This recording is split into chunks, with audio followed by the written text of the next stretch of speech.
Okay, we're on the hour and ready to make a start to today's webinar. So welcome once again. A huge thank you to you all for joining us and giving up your time to be with MSAB today.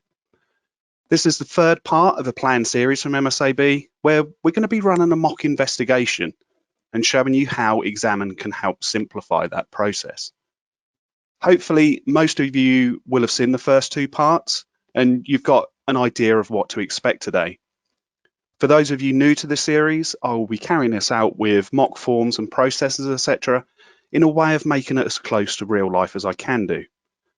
Obviously, every country, unit, company is going to adhere to their local policies and procedures, but I'm hoping what we can do today is we can see the benefit of working aligned to a process, which in turn helps make a targeted approach, which is going to improve overall case efficiency when working with digital forensics. So the agenda for today's webinar can be seen on this slide. I'm going to start with a very brief introduction about myself, and then we're going to have a quick recap from part two, looking at the case summary along with arrest and submission details for part three. Once we've reviewed the circs of arrest along with a submission form, we're going to be looking at making an investigation plan. This is going to lead us naturally onto the analysis, ensuring we are targeted and efficient with our investigation. Once we've then completed our analysis, we're going to need to provide that information to the case officer so they can submit the findings ready for a prosecution decision, along with any potential intelligence we've discovered along the way to help take the case further. And finally, we're going to wrap the webinar up with details on how to take part in the third challenge and the reason why you're all here today and that you've turned up for the prizes.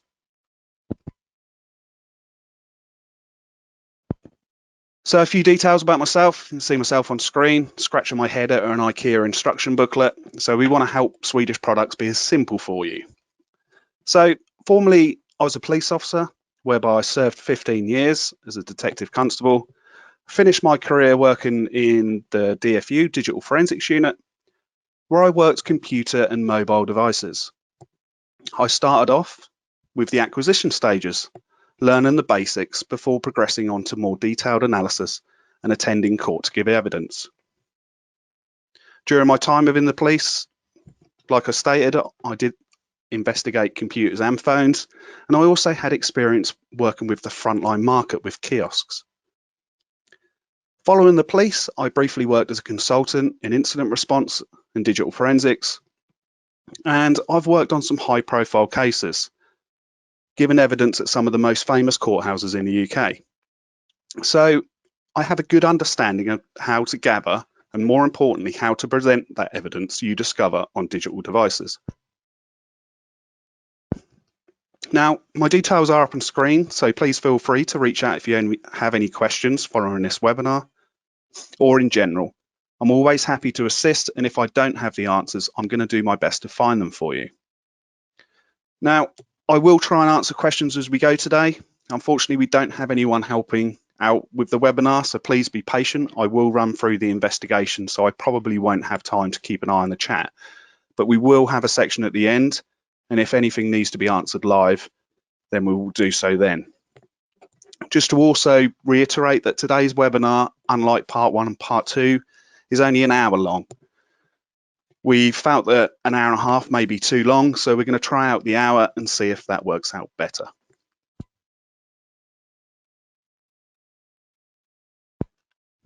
So moving on to the recap of part two. We got Jimmy Bond in custody as a result of the intelligence from part one.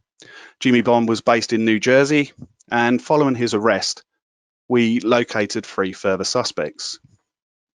During our investigation, we identified device ownership.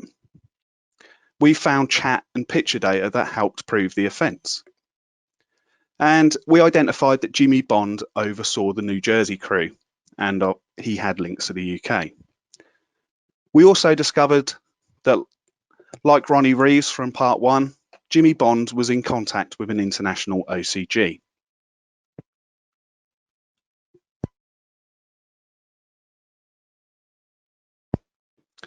So overall, this is how the case looks. We've got Ronnie Reeves and Evan Esther back in the UK.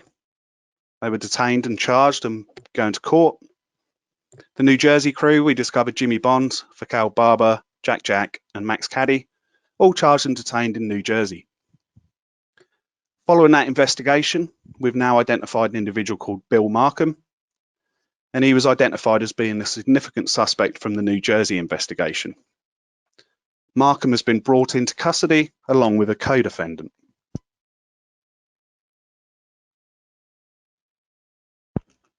So onto the arrest details. We have 2 in custody. Suspect 1 is Bill Markham. Let us take a look at the arrest paperwork to bring ourselves up to speed with the circs of his arrest. Within the paperwork, we need to remind ourselves of the offence for which our suspects have been arrested for.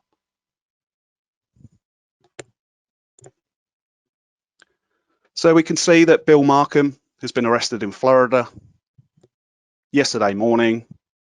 Place of arrest was in his vehicle in Weston in Florida, and he's been picked up for narcotic imports and distribution and money laundering, and he had an S9 on his person.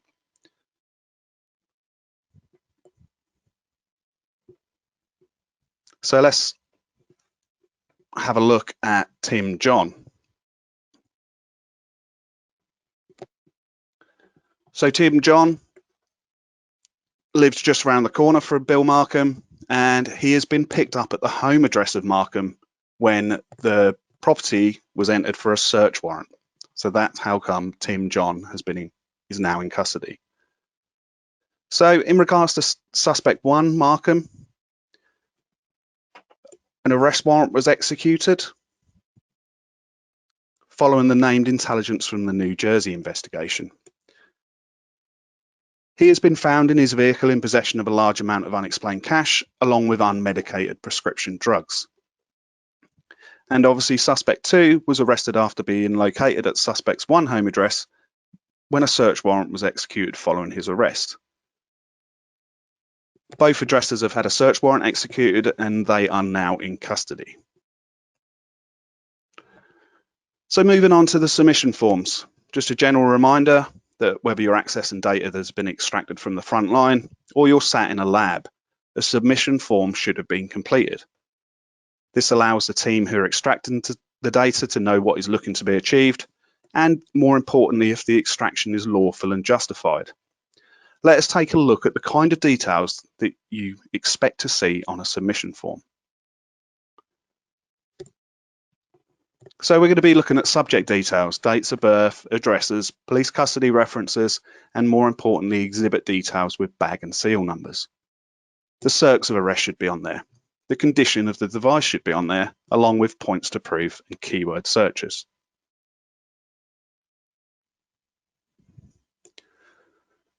So as can be seen, like in part 1 and part 2, the investigating officer has asked us to assist with the points to prove. So we're looking to prove comms between the 2 suspects in order to establish a link between them, and also any links to the syndicate based in New Jersey. We're going to be looking for any data that is going to help prove the offence. Now, just like part 1 and part 2, the keywords weren't as helpful as we wanted.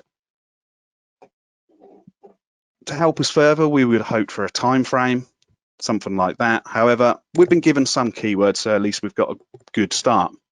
But you best get used to poor keywords in this industry, because I was constantly inundated with them all the time. So you have to have the ability to work on to think on your feet and to adapt those keywords once you know common keywords that are used on mobile devices and computer devices. Keywords such as run, things like that, are just going to prove to be a nightmare for you when working with electronic devices.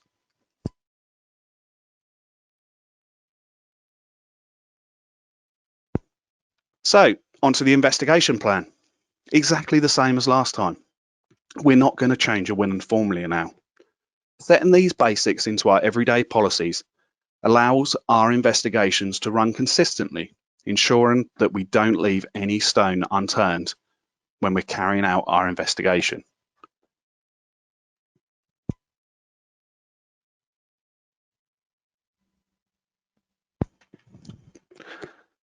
Just as in part 1 and part 2, I'm not going to read out the slides in regards to the ACPO principles. but we should all be aware of these principles when working with any sort of digital evidence. So when reviewing digital evidence, we need to be aware of ACPO Principle 3 as well as all 4. But we need to make sure that if our evidence is reviewed by a third party, they need to understand how we have come to our conclusions and, if necessary, follow the same steps so they can validate how we came to those conclusions. So onto the analysis of the data. That's why we're all here today. I'm going to be running XAMN 6.0 for this webinar. So if you want to try out any of the techniques that I'm demonstrating today, please ensure you're running 6.0. Now I'm aware, and it's very convenient, that XAMN 6.1 has just been released as of this morning. So some of the screens that I will be using will be slightly different with new filters, new layouts. Please be sure to check the release notes to make sure that you're aware of what the current changes are to the latest version of XAMN.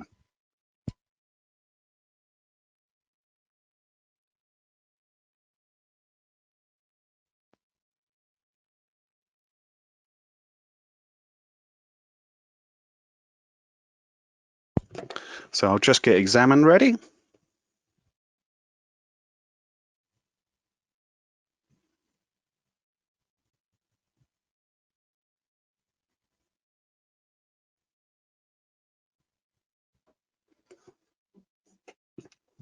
Okay, hopefully you can now see a clean desktop.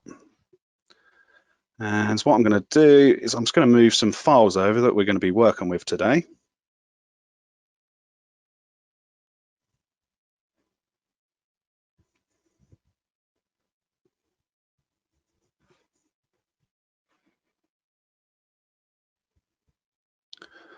And so we're going to start with our XRY files.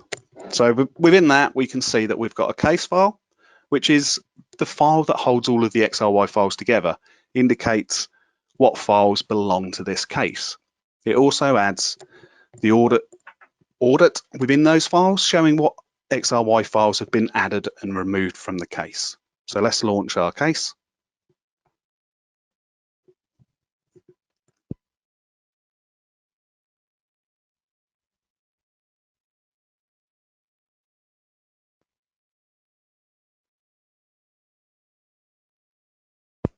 Whilst that is opening, I'm going to get a couple of folders ready for today.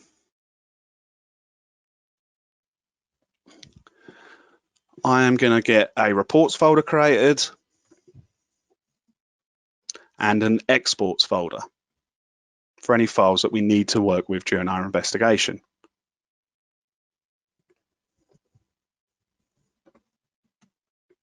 Okay, we've now got them ready and XAMN is open.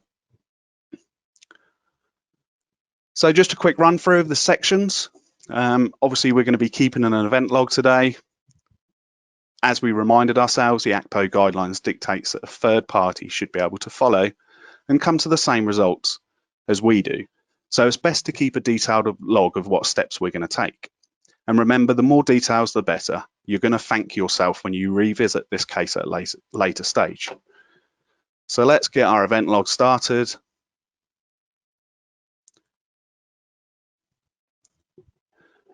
And to save a little bit of time, I have input the first entry.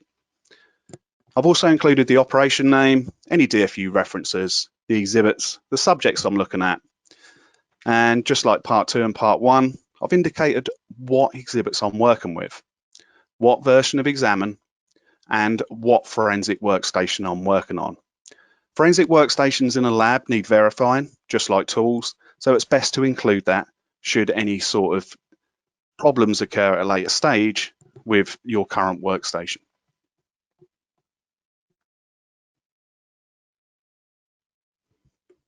So returning to XAMN.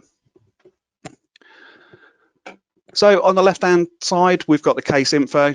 And remember, all of these panels are collapsible. And center section, we have data sources, which shows what XRY files are in play. And on the right-hand pane, we've got the investigation tab with access to quick views, categories, apps, recognize content if it was applied at the time of extraction. So By looking at this, we've got 3 XRY files for this part of the investigation, 2 handset extractions and a photon extraction. We've loaded these all into XAMN and we've created our case. We can save as we go and work with all 3 data sets at once to see if we can assist the investigating officer.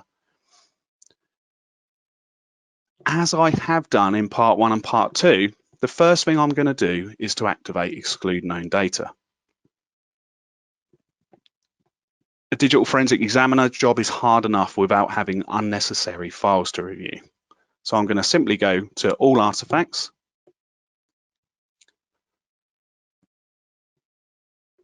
and it was already turned on, but I'm just going to show you how many artifacts are actually being saved.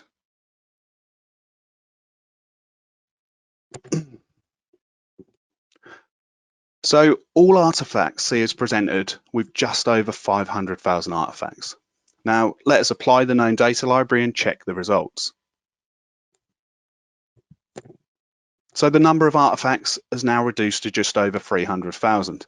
Definitely worth applying, that is for sure. We've already created a report and an exports folder, so we've got a destination folder ready for anything interesting that we come across.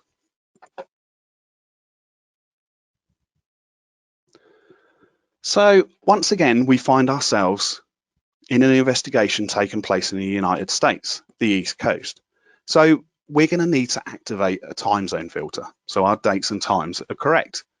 And you can see the time zone filter at the top. Now, the easiest way of checking a time zone set on a handset is to head over to the Data Sources tab. Once here, we're presented with our 3 XRY files. We're only interested in the 2 device extractions, so we can ignore the photon extraction for this part. By looking through the general information section, we can see the device for Tim John is set to -5 in America, New York. Now we could also do this for Bill Markham, but let's check where XRY is getting this data from. So we're going to go to all artifacts, and I'm going to go to the file tree view of the extraction that relates to Markham.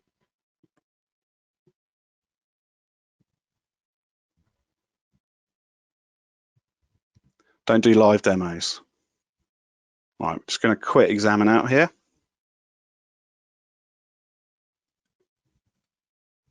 Those of you who've watched part 1 and part 2 know that this hasn't happened. Just bear with me a sec, guys.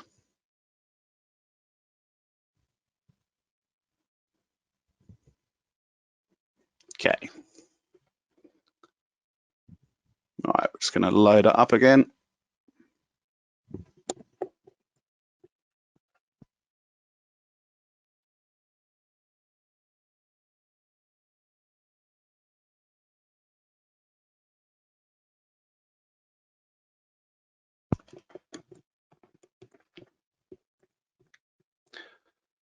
Thankfully, we're going to be quickly back into the case.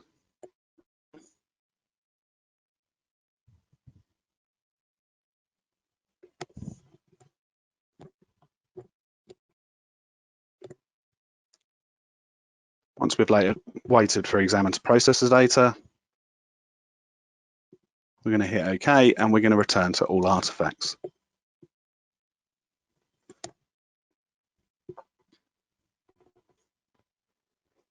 Okay, and you can see the known data library is gone again because we're back at that 500,000. We'll leave it for the time being, but just one thing to be aware of, that you do need to apply it. Once you've applied it, it won't remain. So let's unselect the other exhibits. We're interested in Markham at this stage. We want to see where XRY is getting the data, confirming the time zone information. So we've now just concentrated on the S9 from Bill Markham.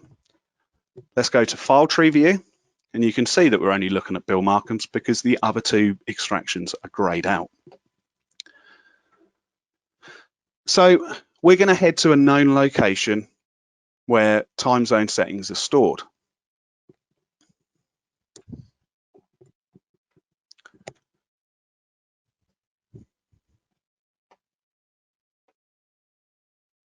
We're going to go to user data, then system,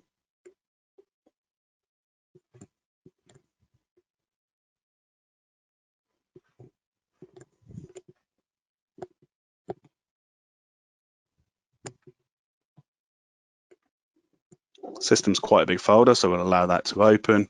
And once we're in system, we're going to be going to the users folder.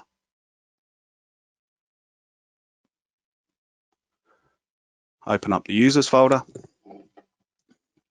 And we're going to go into user 0, which is the main Android user of this handset. And once we're in there, the file that we're going to want to look at is settings_system. So once we've selected that, it's quite a big file for a text file, and there's a lot of information in there. Now, we could review it in a new tab, but what I'm going to do is I'm going to launch in a different app.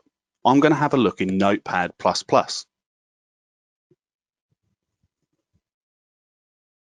Which is an open source tool that is widely accepted in the DFIR community.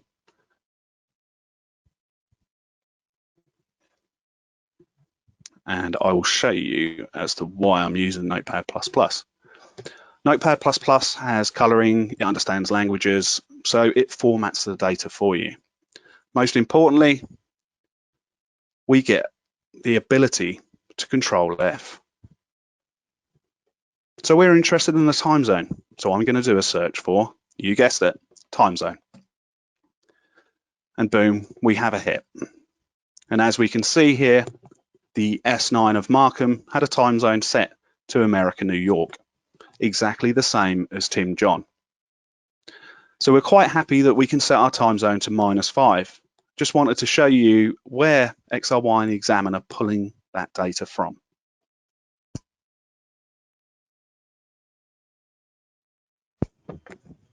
So we'll close this tab now and we'll return to the main case page and we'll set our time zone.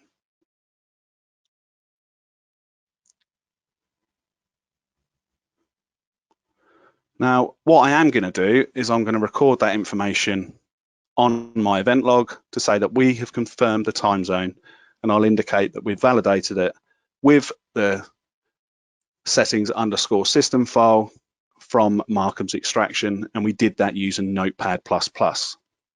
Now, one good thing to include, we obviously included the version of XAMN that we were working on earlier, so it's probably a good idea to include what version of Notepad++ we're working on. So to do that, we simply go to the Help menu, About Notepad++, and we can see that we're running version 8.1. So what I will do is while I'm here, is I'm just going to grab that line. I could use a snipping tool such as Snagger or Windows inbuilt snipping, but I'm just going to grab that as it is. This process can be easily reproduced.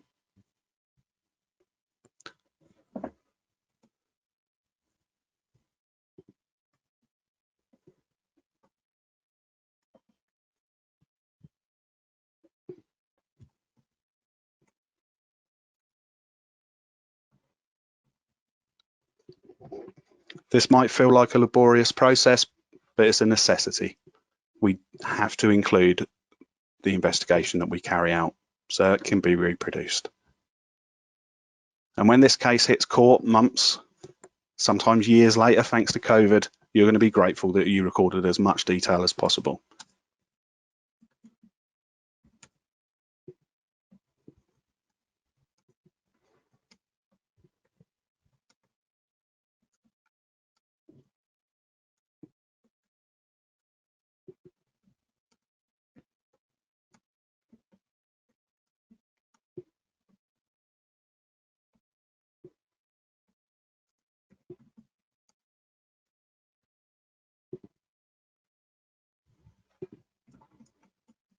And I'm just going to indicate what file I checked and where it was. I'll also return to Examiner and I'm going to tag that file. So what we could do whilst we're here, And this is where I should have left it open.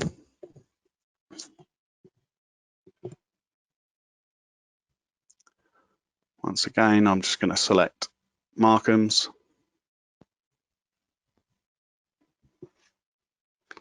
And rather than go all the way down, I'm just going to look for settings _ system.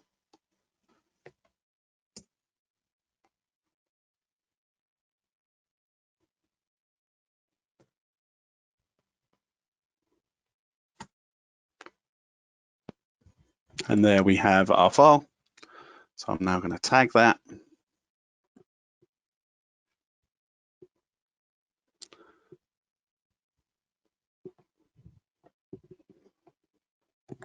Just going to let XAMN catch up.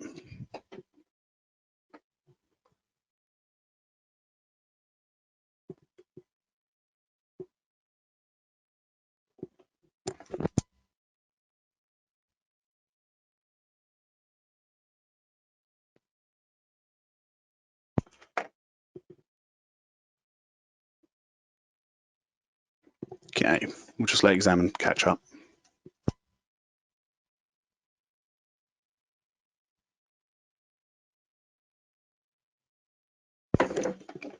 When you're broadcasting via a webinar and using XAMN, your CPU ends up running between 80 to 100%.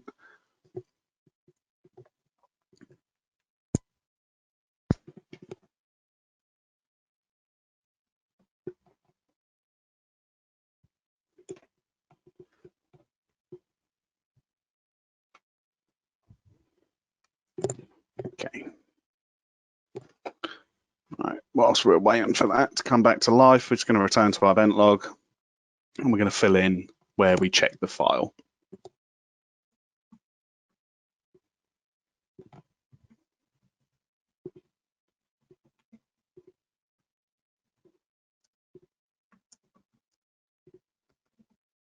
Okay, so we've included all the relevant information. We've indicated that we carried out the check of Tim John's phone using XAMN, and we validated that information using open source tool. Now, obviously, when you do validate data, sometimes it is necessary to validate the data that's being reported to you via a different tool. Sometimes a different forensic tool isn't needed, and you can use open source products like Notepad++, but it's just a gentle reminder that any sort of data that you're reporting on and that you go to court, you should have the ability to be able to understand where the tool is getting that information from and to go and find it and validate. And don't trust what your tool is telling you.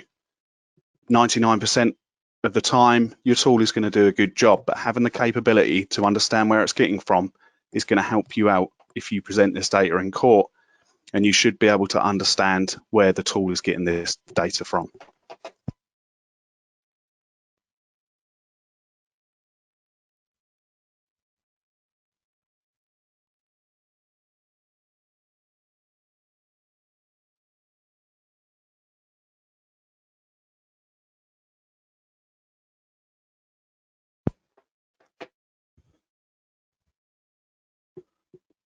XAMN wasn't hanging. I had a choose tag box that had been conveniently hidden.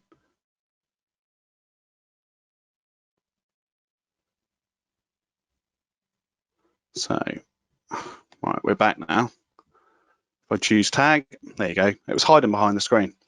What I'm going to do is I'm going to add a new tag purely for this case. So I'm going to give it a nice purple color, and we're going to call this XAMN Investigates Part 3.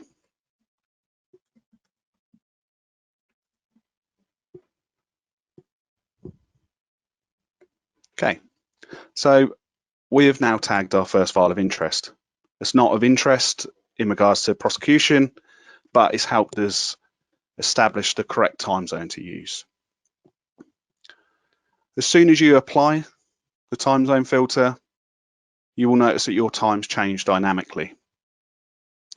So we've recorded the fact that we've found that file, we've recorded what version of Notepad++ we were using, and we've also tagged it. So before we start our investigation, just prior to you guys joining us, we'd already submitted an image for review by the prosecution team.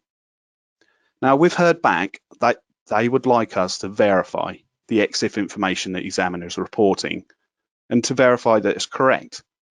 So how do we do that? Let's take care of that first. So we're going to want to go to all artifacts. Let's find the picture that we'd exported.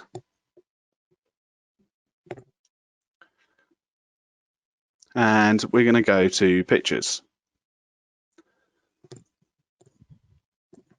Because I don't like looking at unnecessary data, as soon as that filter is applied, I'm going to get rid of known data.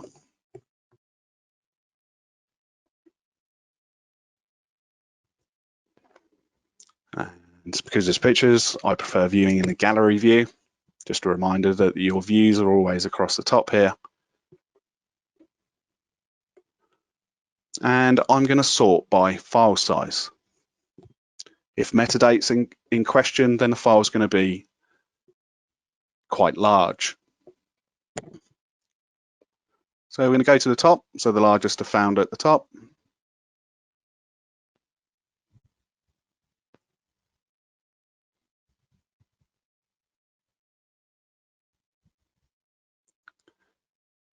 And we're going to want to find the non-thumbnail version of this image, which is just here. Now we can see it's a 3.75 megabyte. And what we can do, and I'm going to use another third-party tool here. I'm going to use an open source tool called EarthenView, which is installed on my machine. This piece of software is widely recognized within the industry, so no issues with using this to verify the findings reported by XAMN. So I'm going to save out the image to my desktop. So we've sorted our pictures, we found the correct one, and we could have a look at the picture larger if we wanted, and we can see that they're using a really suspicious looking software. So this file is of interest, and obviously the prosecution just want us to validate the Exif information that's within it. So let's save that picture out. We created our export folder. So to do that, we go to the 3 Swedish meatballs at the top here, which gives us our options. It's almost like a right-click function. And I'm going to save to file. That's then going to give me the choice of where I want to save it.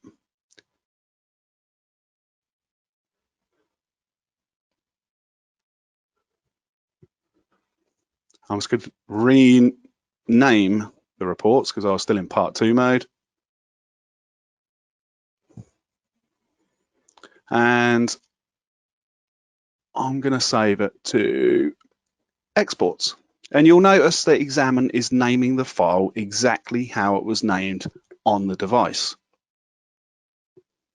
So let's save it as the file name. So I'm going to leave it as is.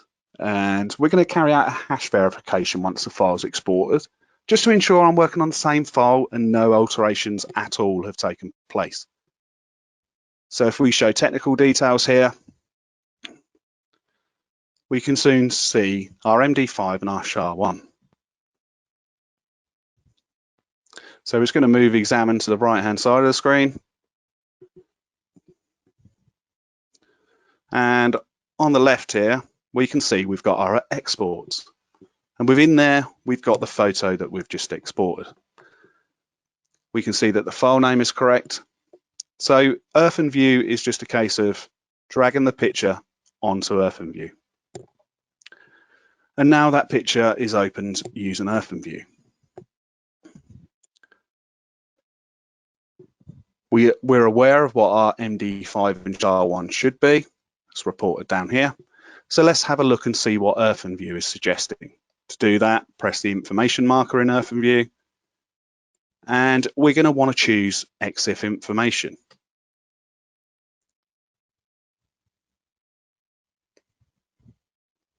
Sorry, EarthenView is going to confirm the metadata. We will do a hash check in a second. So EarthenView is confirming that things like model Nokia 4.2 are all the same.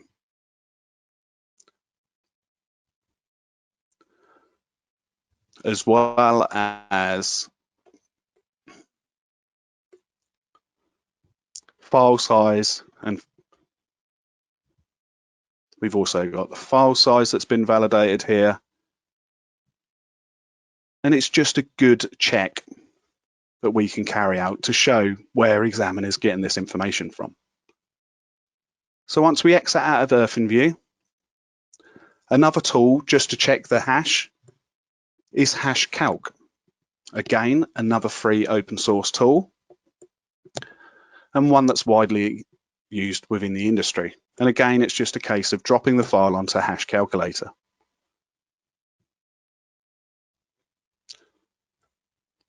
So let's open up XAMN to full screen so you're not straining your eyes. We're going to move it down to the hash details.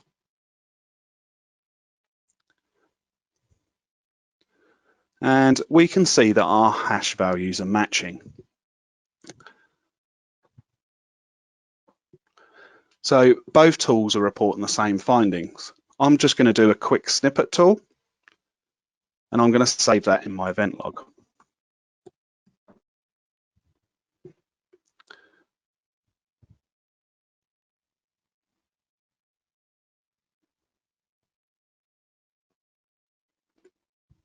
So that covers all of the data that we need.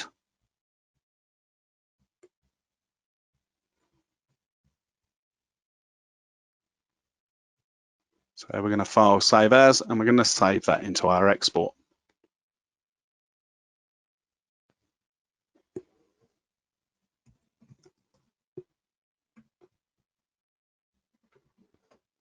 We obviously could have done the same for the Exif information also. But we're happy with that. We've answered the prosecution question, so we can go to our event log and answer that query.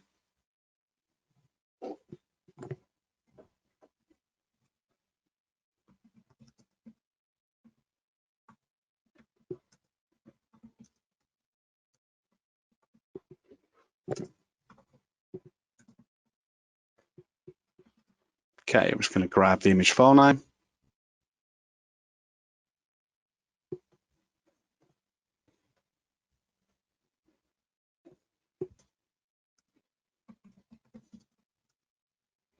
And we're going to want to know what exhibit that came from. So just a gentle reminder, we can see that it's come from Tim Johns. So we can include that on the event log.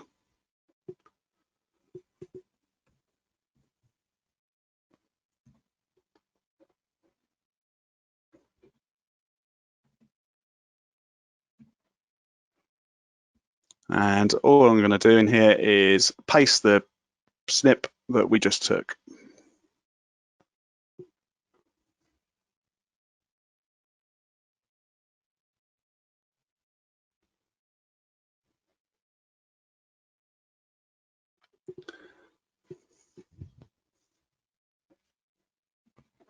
And now that data is recorded, and we can report those findings to the prosecution team if they're questioned on the Exif information. So of course, within XAMN, we could have also used source mode or elements to go diving into the hex of the JPEG to check file signatures, etc. And to do that, we launch the free Swedish meatballs again, our right-click option, and we get the option to examine in source mode. So once we're in source mode, we can see the hex and we can see the familiar picture file signature header of FFD8FF. You'll also notice that's followed by E1, indicating that this file is a standard JPEG with Exif information. Now, a quick tip here, if you're ever unsure what a file signature should be for a file, be sure to search for the website Gary Kessler file signatures. For all the years I've been in this industry, it's the most documented resource I've come across, and DFIR practitioners have been relying on it for years, and it is always updated. So be sure to have a look for that one. So using the Exif information within the hex, we can see that we've got our Nokia 4.2, we've got dates and times. So if we wanted to go that technical, we could.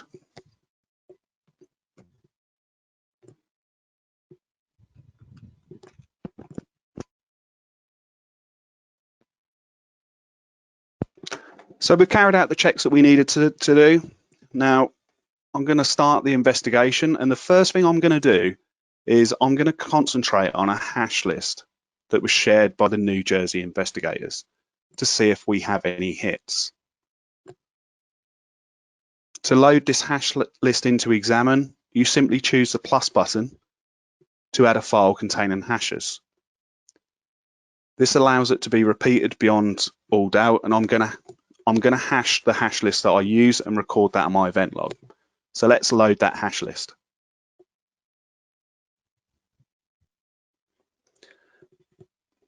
So we simply choose add files, and we go to desktop, and here is the hash list that I was provided. And we hit OK to apply that filter. And we can see we've got 14 hits. So we're going to record this on our event log, and we're going to hash that hash list.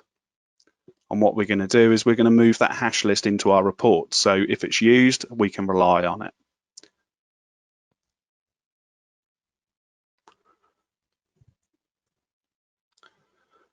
So we're going to put that into the reports folder, and then we're simply going to run a hash check on. And I'm quite happy just to record the MD5 here.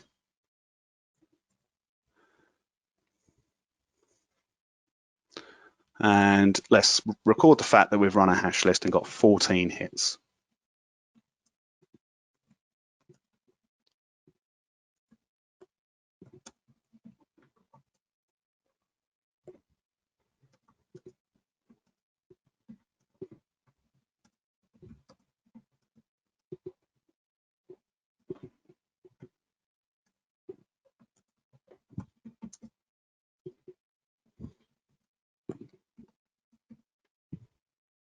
Okay, so we're constantly trying to make our lives easier as we go.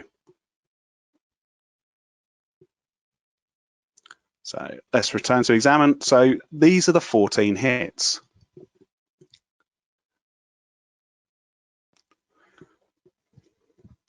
So these are the ones that have been shared by the New Jersey crew. Now, one set of files that immediately of interest to us are the QR codes, because intelligence has come out of New Jersey from the investigation team suggesting that the suspects, they're becoming a bit clever, that they're using embedded QR codes in an attempt to hide their messages. So thankfully, XAMN has got an inbuilt QR decoder. So let's have a look and see what these codes are all about. Thankfully, these all look exactly the same. So to use the inbuilt QR decoder, we're going to go to our favorite menu, and we're going to select the option QR decoder. And notice what the information is telling us here. It's been decoded, and the information is added in the examiner notes. So it's going to pop up down here. And we have a website. So let's save our case as we're working. And now, obviously, depending on your internal policy as to accessing this link, it was within your powers. It could be deemed similar to accessing, say, for example, an individual's cloud account. Thankfully, we have the authority for this job. So let's take a look.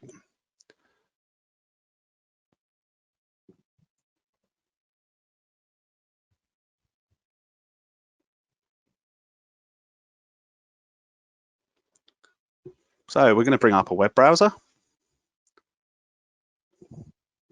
And let's visit that site.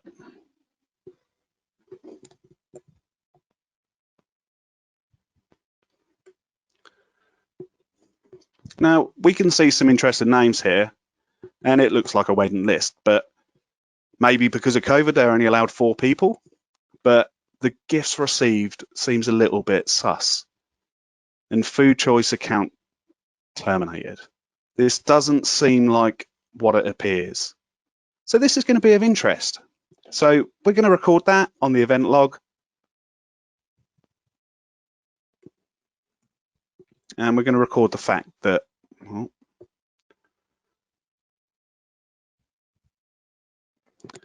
we're going to record the website that we visited. and we're going to tag the QR code.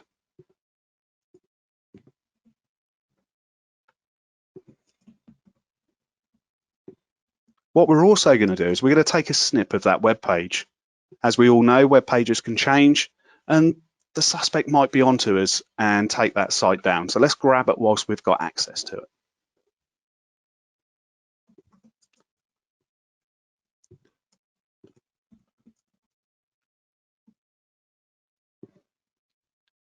So let's return to XAMN.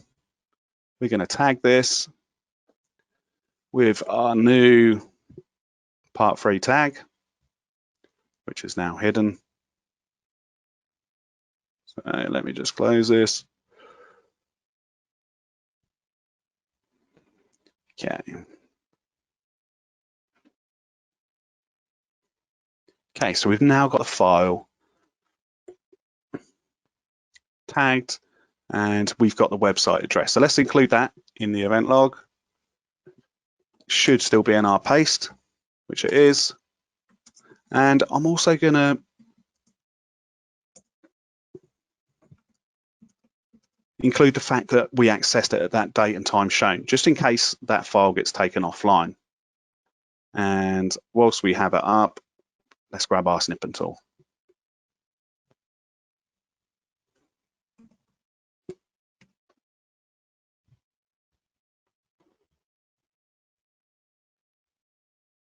And we'll try and record as much information as we can.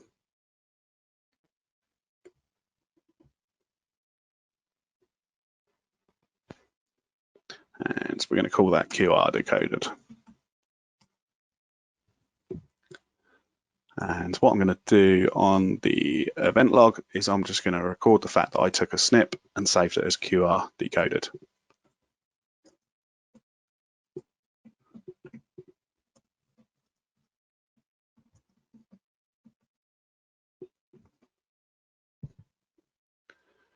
Okay.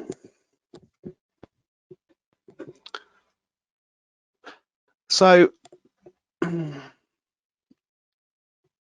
we're going to move on to chat. That's sort of been where this investigation's been most fruitful. And when you're investigating sort of distribution of drugs, etc., generally chat is going to be where they're chatting about this. So we're going to clear our current filter, which is hash list. And just a reminder that whenever a filter is in play, this is going to be bold. So we're back to just over the 300,000 artifacts, and we said we're going to go to chat. So let's choose messages, and let's go to the most native view of conversation. I always prefer count highest first because I want to see what are the busy conversations. But we also need to run the keyword list that was provided by the OIC. I'm going to run this over all the exhibits, and if we need to differentiate what was found on what, we can at a later stage. So let's add a word list. So to do that, we go to the plus, and we're going to look for a word list. We're going to create new. We're going to call this XAMN Investigates Part 3. Okay, and now we can start adding words. So just a reminder, our first one was bond. We want to show that link to the New Jersey syndicate, and we're going to be looking for a prescription. Not if you don't spell it right. Just a reminder that XAMN is not going to be like Word and spell check for you. It's going to take it exactly how you input it. So prescription and John and Tim. Narcotics. And we're looking for pills, money, NJ for New Jersey, Markham, and Bill. So we've now got our keywords. So if we hit OK, that's now going to be applied. We'll let that take effect.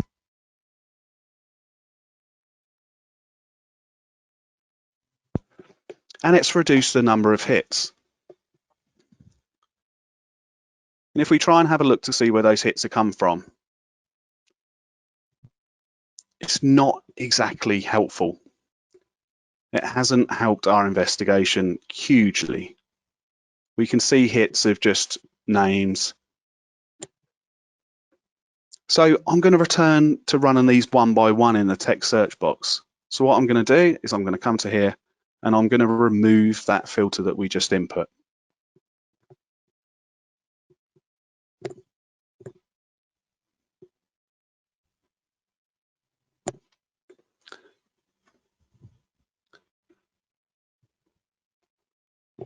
So we're now back to just 414 artifacts within chat. So let's run it again. So let's look for the keyword of bond. So far better results. As we go through, we can then use these to see that they're going to be relevant to show the connection between the Florida and the New Jersey groups. A good point to raise here is when we're carrying out the search for bond,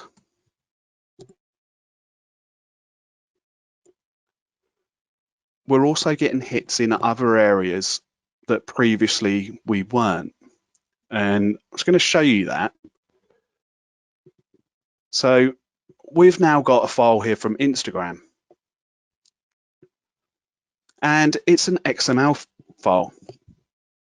As of the last version of XRY, we can now search inside PDF, text, HTML, SQL, and of course XML as shown. Now, obviously, this is going to add to your processing time, so only use it if necessary, but it's good for hunting down these words inside XML files, etc. So let's have a look and see where we got that data from. So I've just used the options menu to open this in a new tab so we can have a look at the XML on a full screen. And we can see that information has been extracted from there. So we've got bond. So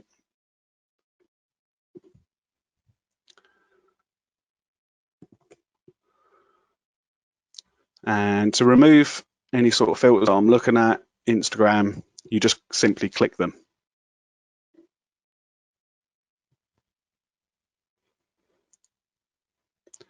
And so in regards to bond, we've got 45 results. And you can see that the word bond has also been got from databases as well as other XML files.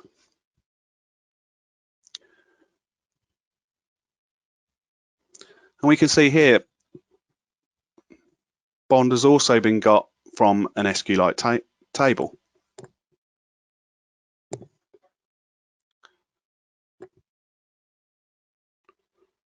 So let's have a look at, say, for example, user contacts, because that's where we're expecting to see bonds.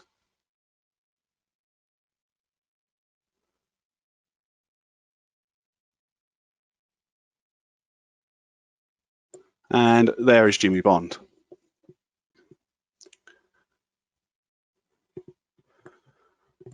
So just a good indicator of where that information is being extracted from. But we got 45 hits for bond, so we're going to record that in a tag. So I'm simply going to record all of them.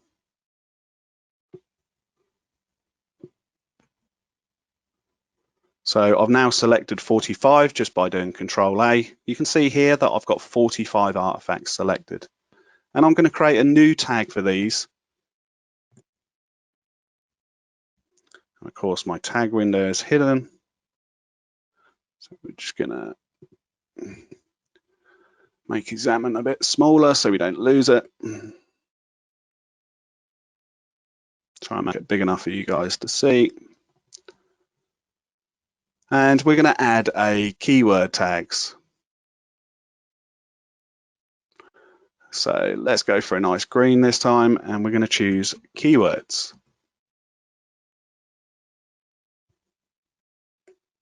And once we hit OK, we can see that we've now got 45 keywords for bond added.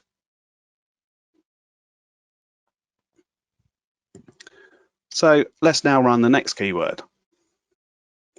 So the next keyword is going to be Tim.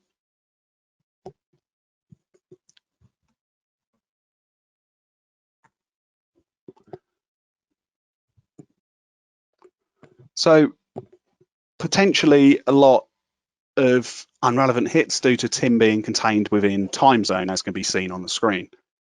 So I'm not going to want to tag all of these. I'm not going to want to tag 3,000 artifacts. So what I'm going to do is I'm going to use sticky mode, and I'm going to select messages, contacts, and calls.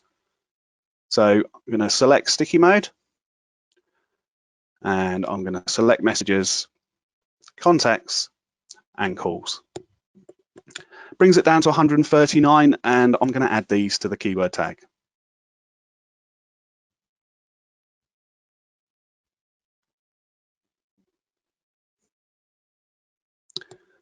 Because we're running out of time, I haven't been going back and recording these onto the event log because I'm aware that we're running out of time, but obviously normally that's exactly what you would do. So let me Control A because I forgot to do that, and we're going to select our keywords, and we've added another 139. I'm not going to run John. I feel that Tim is good enough. And next, we're going to move on to narcotics.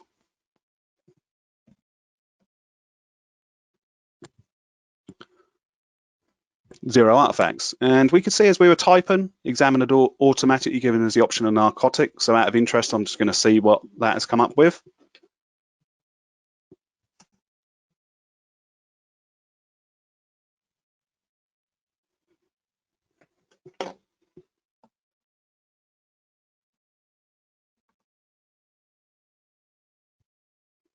Zero as well. Obviously just wanted to tease us. Right, so we'll clear that. And the next thing we're going to do is we're going to run the keyword of pills.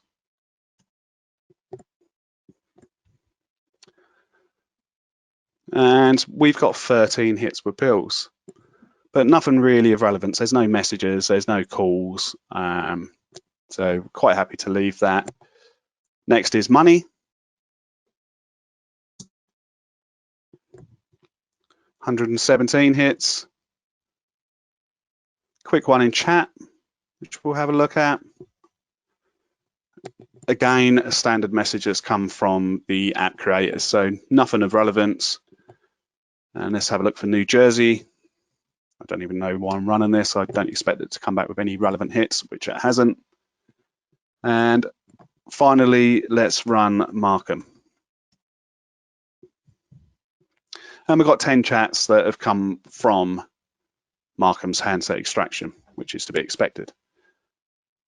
So we've tagged a few hits. We've got hits on Jimmy Bond's device, hence why Markham was arrested in the first place. So let's clear our current filters, and we're going to go to chats to see if we can find the same on the device owned by Markham as what they found in New Jersey.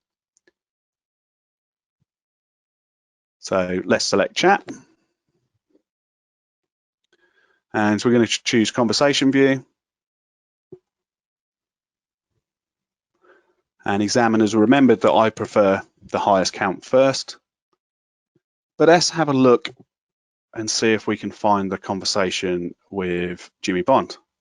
Thankfully, it's here, not far for us to look. And we can see the conversation that the New Jersey crew described to us. We've been told from intelligence that birds actually relates to pallets of prescription medication. So clearly we're going to have a case against Markham here. So what I'm going to do is I'm going to quickly create a PDF output of that straight into our reports folder.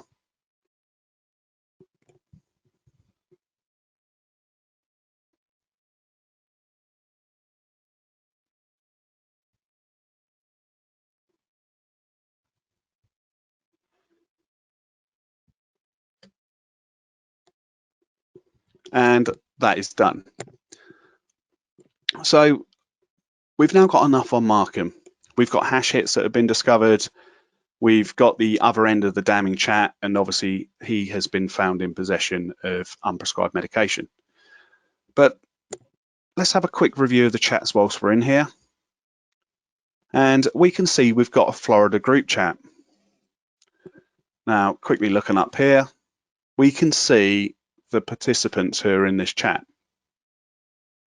And if we're interested in any of this, we can see which extraction this has come from. And we can see that it's been discovered on the handset of Markham and the handset of Tim John.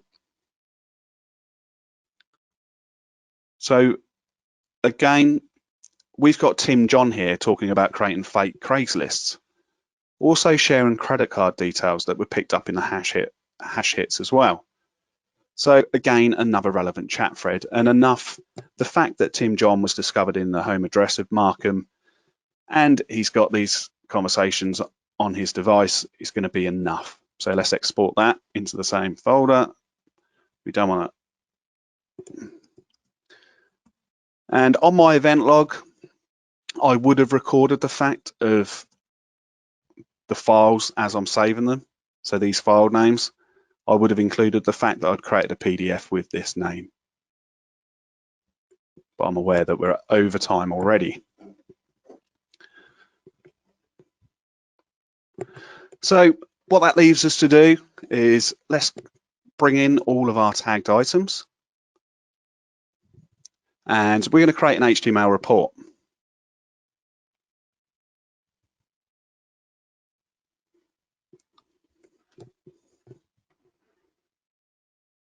So we're going to go to list view. And for those of you who have lined up the download for XAMN 6.1, you're going to have a nice surprise with list view. I will say no more. So we've got our tags here. In total, we've got 186 items that are tagged. And once again, I'm going to press my sticky mode so I can bring both in. So we now have 186 in our view. So let's create a report.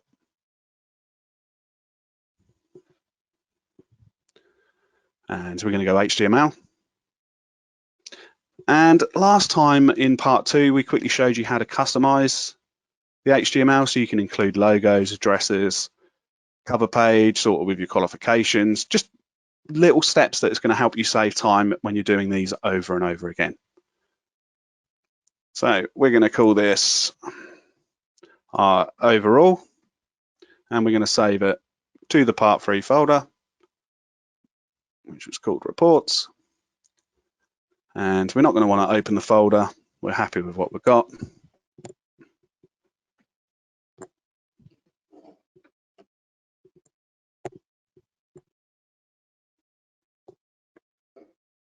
And our export's completed. And quick reminder, quick save of your case, so all your tags remain. And we have now got our reports folder. So the best case for this is normally within your event log. What I would now do is I would create a zip of this report folder, which is going to become my original exhibit. So I'm using 7-zip. It's going to create a report, and I would give that my exhibit name. So the date today is the 29th of June, and the time is 16:04. We'll let 7-zip work as magic. And that file's got to be around somewhere.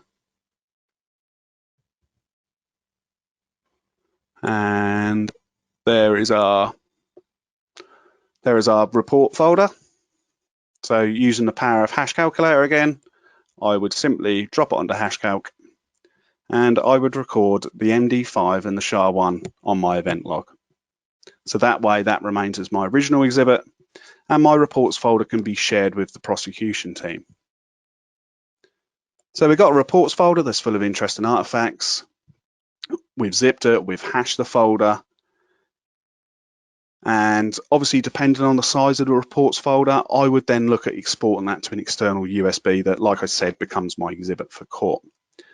So let's return to the slides and wrap things up for today.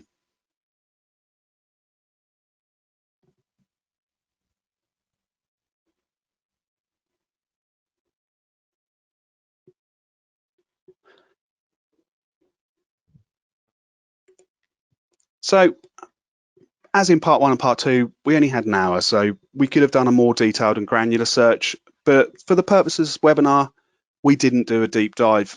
I quickly showed you how you can look into Hex to validate your findings. And if that's the sort of thing that you're interested in, there's far greater courses that you can attend that's going to help you and grow your knowledge in that area. But this is for a quick charge and decision to get an individual at court, to get them in the system. If the evidence is ever argued and a defence is offered, we can then go hex diving and produce a far more detailed report. But at the initial stage, it's far better to work smarter. There's no point in diving into hex if it was never needed. So produce your report to meet the threshold and get the individual charged to court.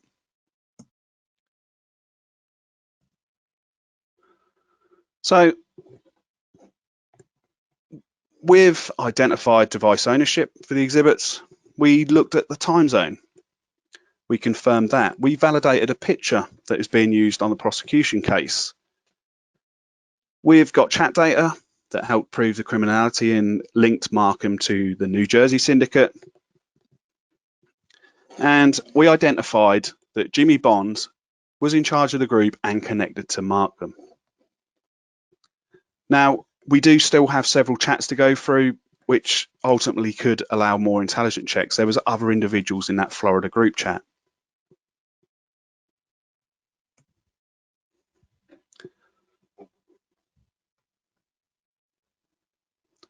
So moving on to the reason that you're all here today, prizes, plus we're going to need your help.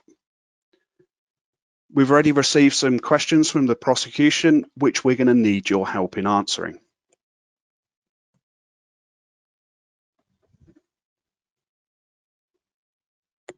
So any questions or clarifications regarding the challenge, please reach out to MSAB via social media.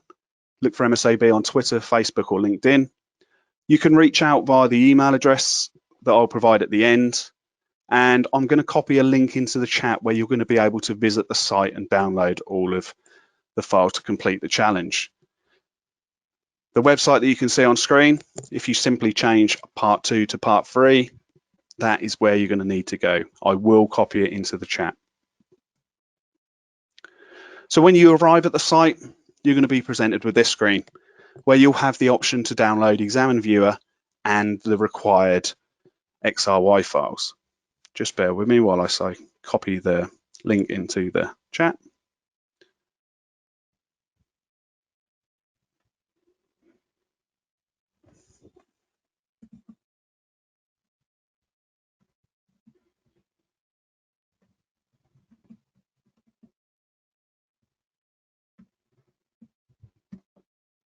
Okay, so that's now copied in the chat for you guys. Reminder of my details up on screen. Like I said at the start, I'm more than happy to assist in anything DFR related, any queries you've got about the webinar or in general in mobile forensics. I'm always happy to be contacted. And that leaves us to any questions. Apologies, I haven't been able to keep an eye on the chat throughout. So if there's any questions that have come up, I probably have missed them, but feel free to ask them now.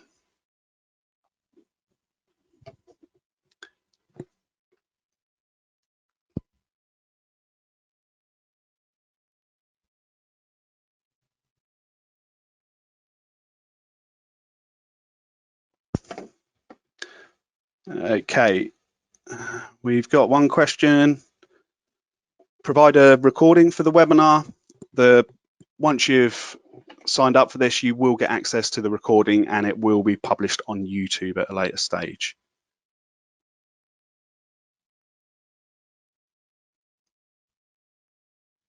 Okay. On the go-to menu, if you go to chat, because I thought I saw someone say that they can't see the link. Link doesn't seem to work. Okay. So let's visit the site together.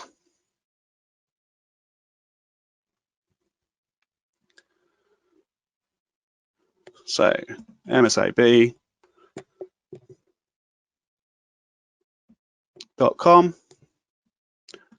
XAMN investigates part 3.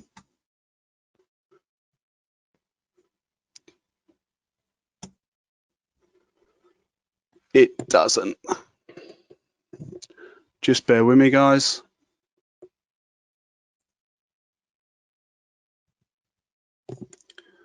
Right, it needs to be what you need to do at the is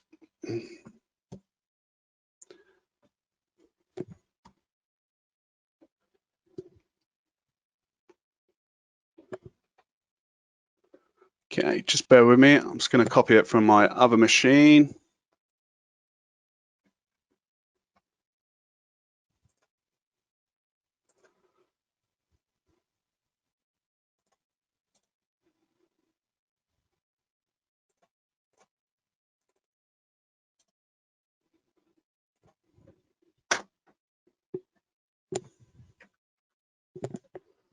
Just bear with me, guys. We'll get there in a second. Where was my typo?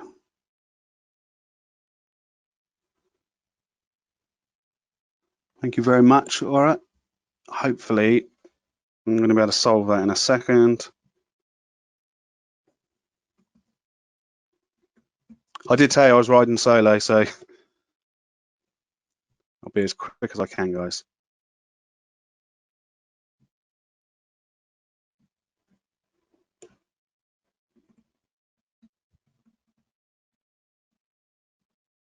I tried the link out before as well.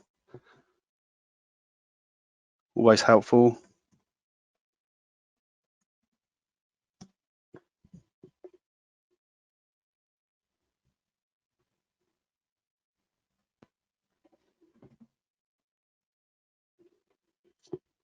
Right.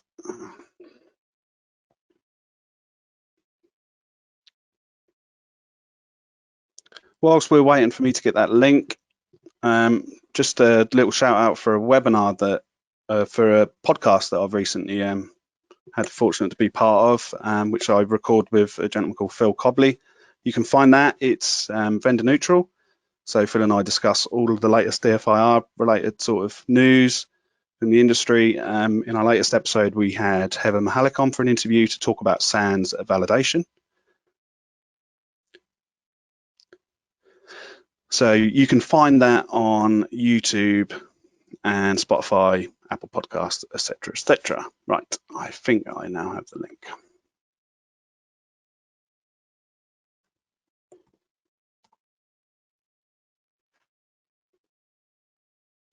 Right, we're working. I will post that link into the chat. Apologies.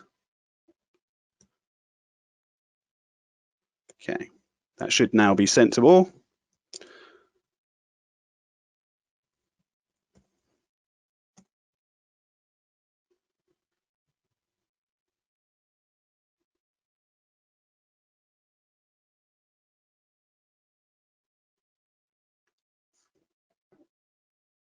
Oh, thank you very much. All right, there's an extra S. Yeah, sorted now. Thanks, Ricky, for putting the correct link in. And sorry, I did not get a chance to fully read the previous slides. Can the PowerPoint be sent out? I can, of course. If you just email me, Ara, I will make sure that you get a copy of the. And apologies, Ara. Hopefully you got audio in the end.